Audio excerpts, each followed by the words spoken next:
అందరికీ నమస్కారం. నేను doctor Nagaraj Kumar, international cardiologist at సంకల్ప హాస్పిటల్ తిరుపతి. ఈరోజు అధిక రక్తపోటు గురించి 4 విషయాలు చెప్పదలుచుకున్నాను. రక్తము రక్తనాళాల్లో ప్రవహించేటప్పుడు రక్తనాళాల మీద పడే ఒత్తిడే రక్తపోటు.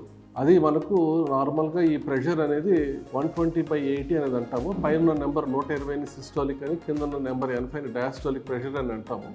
ఈ ప్రెషర్ కనుక ఎక్కువైతే దాన్ని మనం అధిక రక్తపోటు అంటాం. సో ఈ అధిక రక్తపోటు వల్ల రక్తనాళాల మీద ప్రెషర్ వల్ల రక్తనాళాలు దెబ్బతినడం వల్ల ముఖ్యంగా మెదడు, గుండె, కళ్ళు, మూత్రపిండాలు దెబ్బతినే ప్రమాదం అనేది ఉంటుంది. వీటిని మనము టార్గెట్ ఆర్గాన్స్ అంటాం. వీటిని మనం కాపాడుకోవాలంటే ఈ రక్తపోటుని మనం ఎక్కువ కాకుండా నియంత్రించుకోవాలి.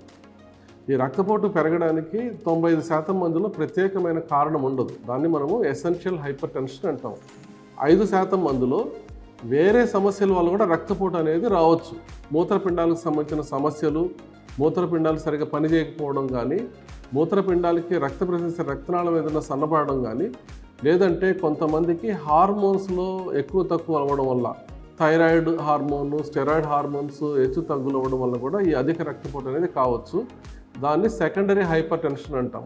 సో ఈ విధంగా మనకు ఈ అధిక రక్తపోటుతో ఎవరైనా వ్యక్తి వచ్చినప్పుడు వారికి ఇటువంటివి ఏవైనా ఉన్నాయని చూసుకోవడం ఒకటి, వారికి తగిన విధంగా మనకు మందులు కానీ జీవన విధానంలో హెల్తీ లైఫ్ స్టైల్ చేంజ్ చేస్తే ఎంతవరకు తగ్గించుకోగలుగుతామో చూస్తాము.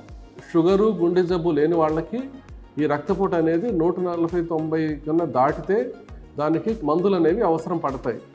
దీనికి తగ్గించుకోవడానికి మనకు జీవనశైలిలో ఆహారంలో ఉప్పు తగ్గించుకోవడము, రెగ్యులర్గా వాకింగ్ చేయడము, వ్యాయామం చేయడము, బరువు తగ్గించుకోవడము, ఈ స్మోకింగ్, పొగాకు వాడకం లాంటిది కానీ, ఆల్కహాల్ లాంటిది తీసుకునే అలవాటు ఉంటే, మద్యపానం లాంటిది అలవాటు ఉంటే దాన్ని వీలైనంత వరకు తగ్గించుకోవడము, మానసిక ఒత్తిడి, స్ట్రెస్ అండ్ టెన్షన్స్ ఉంటే తగ్గించుకోవడం ద్వారా ఈ అధిక రక్తపోటుని నియంత్రించుకోవడానికి మన ప్రయత్నం మనం చేయొచ్చు.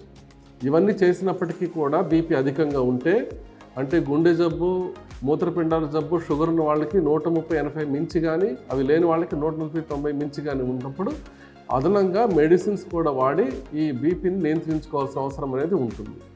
ధన్యవాదములు.